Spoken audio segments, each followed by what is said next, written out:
everyone and welcome back to my channel. I'm Kirsty and this is Stuck in the Mud. Today's video is going to be all about avoidance and how that impacts your OCD and anxiety and depression.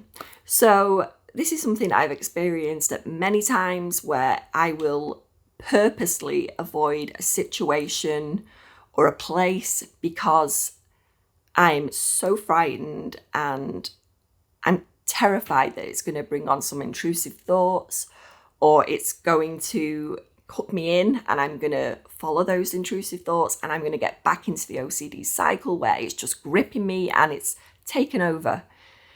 And it's an awful place to be. I understand, and I completely sympathize with anyone that is so scared of their OCD that they will avoid certain things. I completely get it, and I've done it myself. So it can be anything. With me personally, I know this is one example I can give, that I've never learned to drive in my life because I've been so terrified of the fact that I would be in control of a vehicle. I would then, because of the types of intrusions I had many years ago where I would, even as a passenger in a car, I would be obsessed with the fact that I could have potentially clipped someone with the car or knocked someone over. So maybe a cyclist at the side of the road, I'd often check the mirror over and over again to see if I could still see the cyclist upright on their bike because I was so paranoid that we'd knocked into them and I didn't remember the bang. I didn't hear anything, but maybe we'd knocked them over and they're in a bad way on the floor. And then I would also think that we may have knocked someone over, and to me as a passenger that was bad enough, but then to be actually in control of that vehicle and then have the intrusions that maybe I've knocked someone over and that I've basically fled the scene of an accident because I've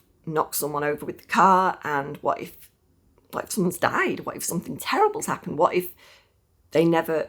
But then I try and rationalize it. This is the thing with OCD. You try and rationalize it and think, well, if something terrible's happened, someone's going to find your car. There's CCTV and all that business these days. Someone's going to have witnessed it and someone's going to, there's going to be scratches on the car. And I would try and rationalize, but that is just me getting involved with the OCD intrusion because I'm literally looking for evidence of why that couldn't have happened, or if it did happen, then this would happen. I'm down it. I'm down that OCD rabbit hole. I'm following that washing machine of the OCD thoughts. So it took me in, and I hadn't even learned to drive yet. And I'm thinking of all the things that would stop me from driving, because if that happened, I would think I've definitely run someone over. I've knocked into someone or something, and I've caused a catastrophe, an accident or something. So that was always a big reason why I didn't learn to drive, because I let OCD take charge and take power over me. I'm not learning to drive because this and this could happen.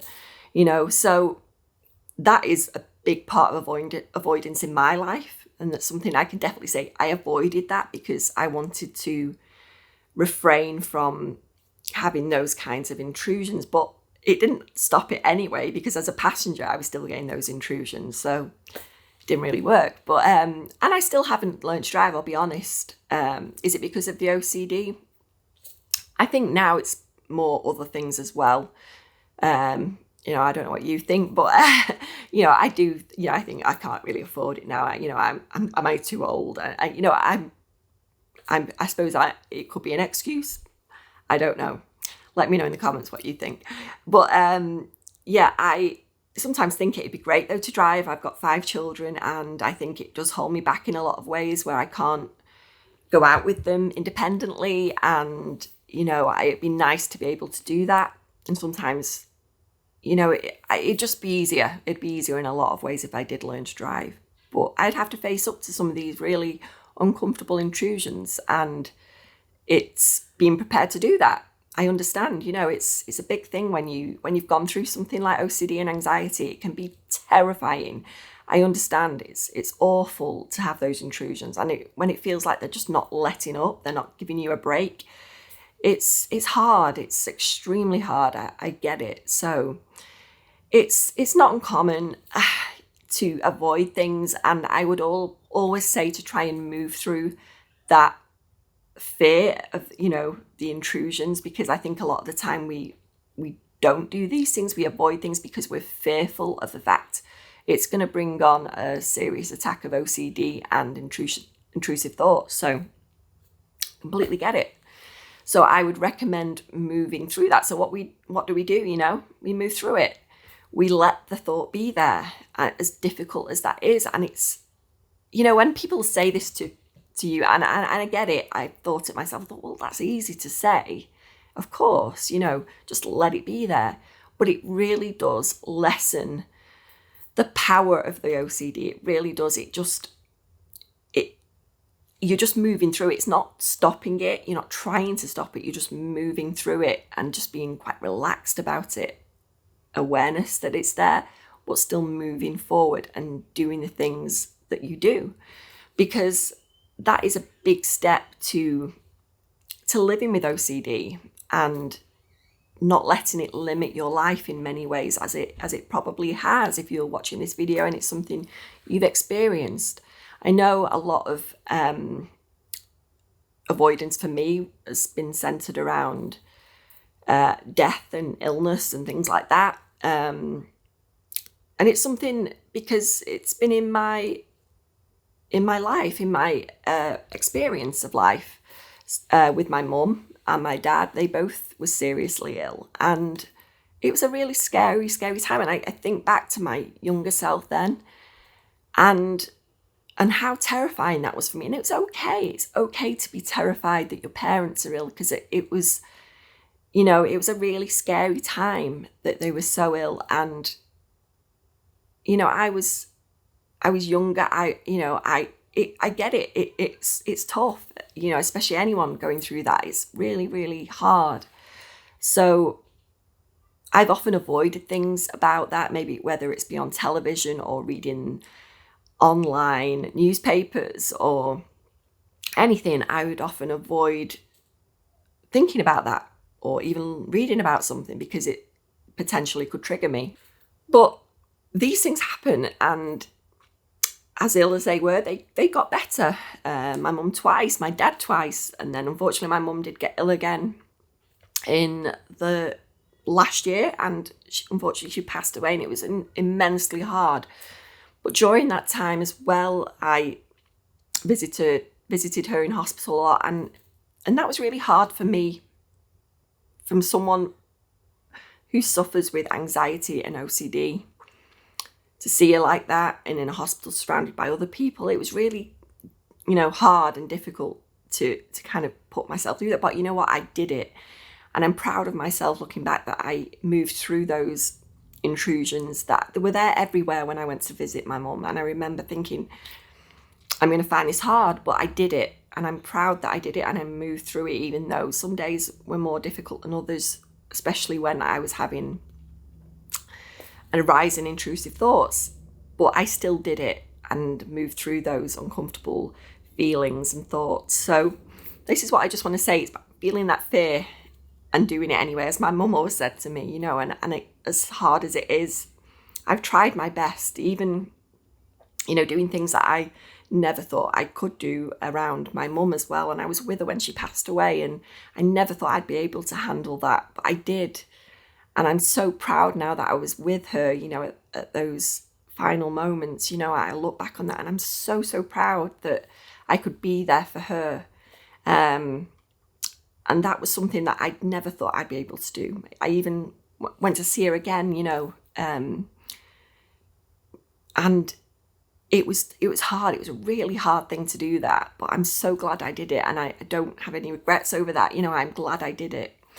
But I knew it was something that I'd always thought that would not be possible for me with someone who has extreme intrusive thoughts about these things anyway, to actually go and do that. I also spoke at my mum's funeral. Again, that was something that I never thought I could do, but I did it. And this is what I just want to put across, this, I think people often think, well, no, the best way to avoid intrusive thoughts, negative thoughts, anything that you're fearful of or you're scared of, is to just avoid that, whether it be a social thing or whatever, but it can lead to a lot of isolation. And in fact, avoidance is not a great thing when you have OCD. It just perpetuates it, and it actually makes OCD, can make OCD and anxiety a lot worse, because we're actually avoiding it. We're actively, we're stopping ourselves being exposed to it. Because, the gold standard for OCD is exposure and response prevention.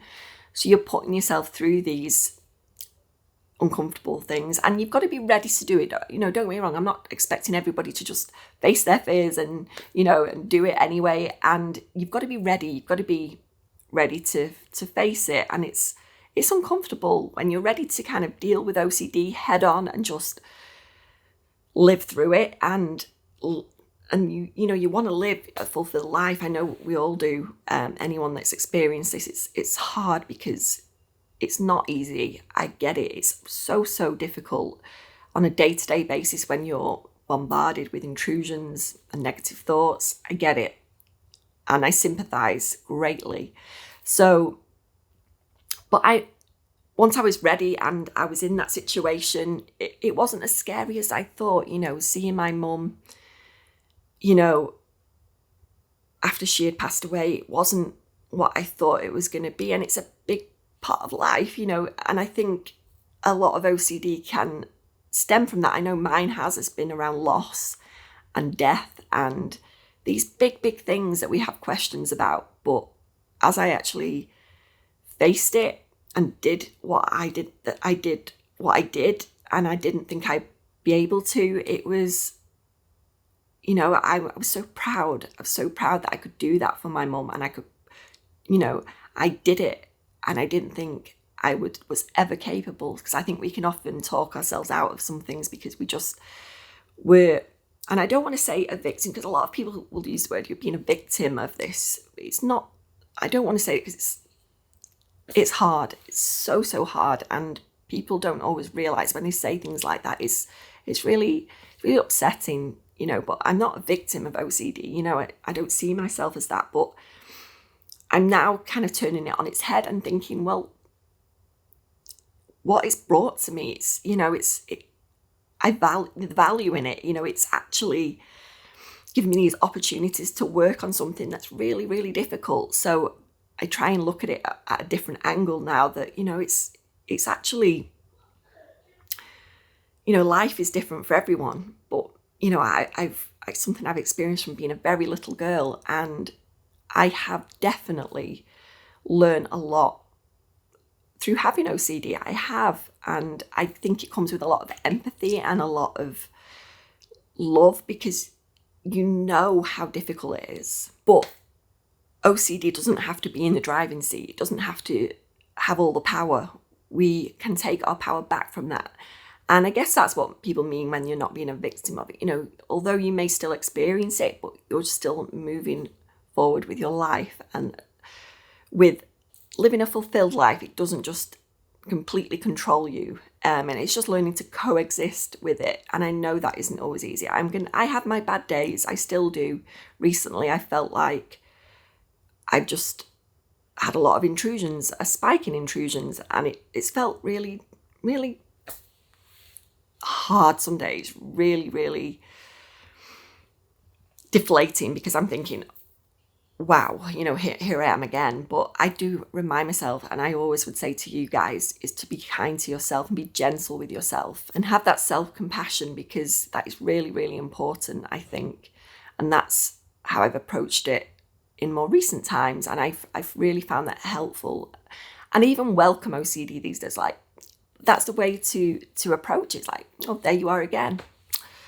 Nice to have you here, and just let it be there, let it do its thing, but don't involve yourself, and just move through it with that relaxed awareness.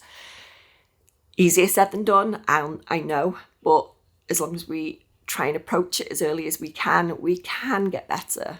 And like I say, avoiding it in the long run is a recipe for more intrusions, more negative thoughts, and more OCD. So yeah, it's not a great thing to do, avoidance, but it's also completely understandable. Completely understandable. I get why people do it. I get why I've done it as well. So let me know in the comments if this is something that's affected you. How has avoidance affected your life with OCD and anxiety? Have you experienced this like me? You know, have similar things affected you? I'd be interested to know. So let me know in the comments. Remember, you are not your thoughts. You are so much more than that. And I will see you in the next video.